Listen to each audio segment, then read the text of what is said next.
So coming back to the topic of bookings and now releases, mostly you get bookings after you've had a release. A good friend of mine from the Ibiza scene always said to me, like, yeah, getting your first album out or EP, it's like your passport to blast. I think I remember if he said that. Chelly, what's up, man? Yeah, so, and I thought that was like a really smart way to say it. Once people have seen that you have an album and some music out there or an EP, and especially if it's kind of on a, yeah, I guess on a bigger label or a well-known label, it somehow gives you a certain cred, that people book you more likely. So how to get a release on a good label? That's a big one. And it's challenging as heck. I think I'd like to share maybe a little thought, a quote from Frank Wiedemann that he shared in his masterclass that I thought was so insightful, and it's so true. He basically said, your music will take you as far as it has quality now. Like, it's paraphrasing, it's not exactly the words, but I think you get the point. He was basically making the point that if your music is not really hitting all the channels and getting releases, and if everything's not vibing, very often it's because, either you're a misunderstood genius and you're maybe born 100 years too early or God knows what, or it's just not quite there yet. And I thought that was just a really smart and ego-destroying way to look at it, which I think makes a lot of sense. So, it's good to send labels stuff, of course. Many labels accept demos. Keep it short and sweet in the emails, I can recommend. Maybe give them 1 or 2 references why you think that release fits to them. It's great if you know the label people, like if you know who they are, what they do, what they're focused on, and maybe you can tie into that a little bit. And obviously don't send your music to labels that have nothing to do with the style you're doing, but you just think are great because they have amazing releases or whatever, because that doesn't make any sense. Like, you need to definitely find labels that are in a similar music domain as you are. And it can happen. You can send stuff to Warner Music and Armada and God knows what, but usually your first releases will be on smaller labels. So yeah, it's probably not very likely that you're going to immediately, get signed to Mute or something if it's your first release. So, be realistic also who you send this stuff to. And personally, I would prefer not to get paid actually at all on my first releases and just send them out and just be like, hey man, want to get exposure, I like your label, I have a track here, it's mixed and mastered, have a listen and just send it over to them. And if they're interested, just tell them, like, man, let's just put it out there. Let's just start. Because honestly, you're probably not going to make much money from it, the first release. It ain't worth it. Like, you're going to make maybe 10 euros for like 6 billion streams. So it's just not worth it until you get to a much bigger point. So I think that it doesn't hurt if people know, like, hey man, this guy just wants to get exposure. He's upfront about it. So do send people. I send them always a WAV file and an MP3 file. I don't cut them. Like, if a label's gonna rip off my track, I really don't care. I'll make another one. It's nice for them to have both. One to listen maybe mobile when they get the mail. One to try maybe in a DJ set and see how it works on the floor. So I just send both. I send full tracks. Smart if you tag it with the BPM and key, never hurts. And just see kind of how that develops and the vibe you get from the people from the label.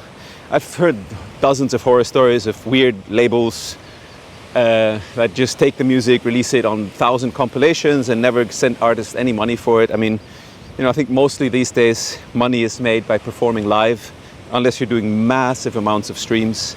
Like, trying to really make sure all the bookkeeping and accounting is up to snuff takes you away from the studio a lot. I don't know if it's worth it. I mean, I can give you a rough estimate. I'm signed with a good label for chill out, Sign Music. Thomas, how you doing?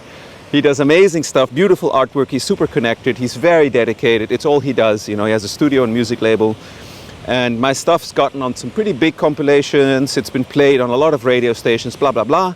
And still, I only get a few €100 a year off of all those releases and albums and stuff that are going out there. So, not to demotivate you, you can definitely get higher amounts. I have friends on the label that make, I don't know, low five figures also a year. And most of them reinvest everything into promoting, their projects and their art because, like me, they also have other means of income. And yeah, maybe that's an important point to touch on, is if you're going at this full time, and if you're in the lucky position that you don't have to work also, obviously that makes you, probably much more productive, etc. But while you're having to work to sustain yourself and make music and produce and everything, just take it as it comes, take it easy, do your best in the studio, try to be as efficient as possible, which was a big part of the inspiration of making Rapid Flow, because time in the studio is precious, and it's great if you can walk out of the studio after a day or two with a new track.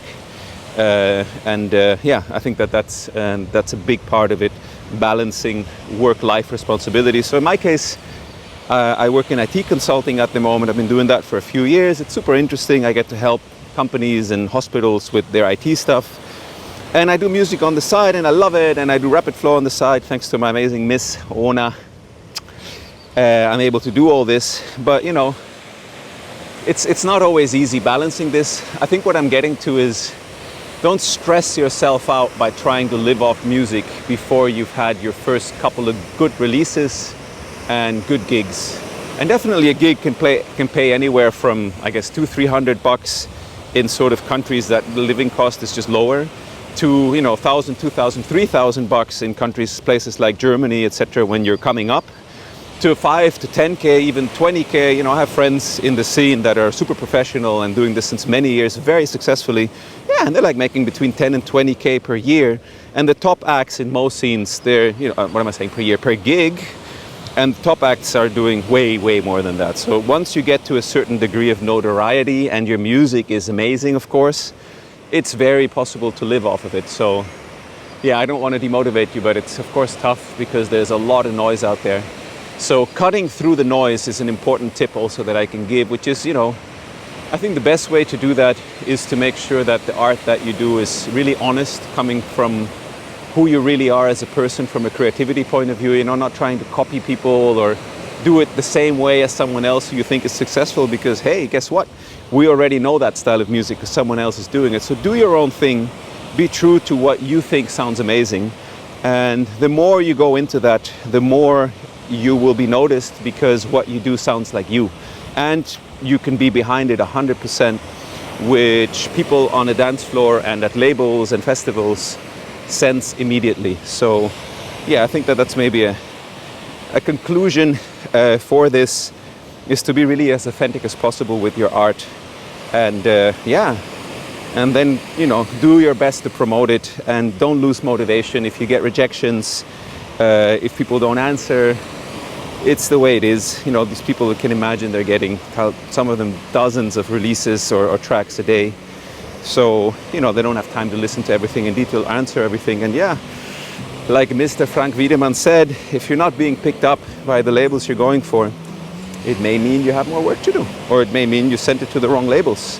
So keep at it, keep perfecting your art, keep crafting, keep digging deeper to what it is that you really want to express. And I think then you're doing the best that you can to maximize your chances of getting your releases, getting your gigs, and potentially doing this as either a part-time job or a full-time job, of the honor of being a musician and taking people on a musical journey. And actually, that's a super important point that I'm really happy I remembered now. Maybe as a conclusion, honestly, all this stuff in the end doesn't matter. I mean, if you're trying to live from music, that's of course, it's different. But I'm just saying, making art shouldn't be about how successful you are with it, I think.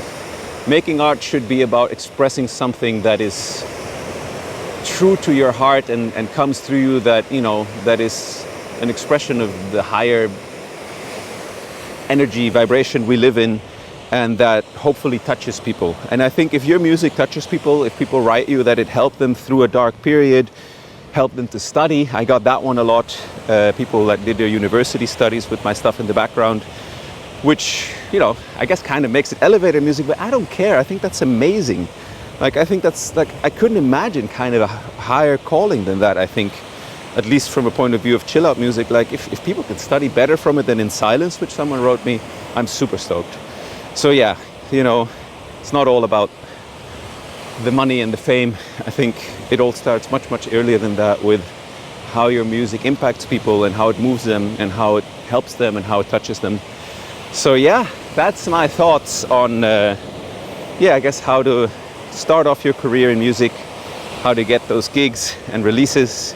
And yeah, if you have other tips, stuff that I've maybe forgotten, if my stuff is a bit out of date and there's super good hacks you can do digitally these days, please do share them in the comments. I'm also curious to hear, and I'm sure other people can benefit from it.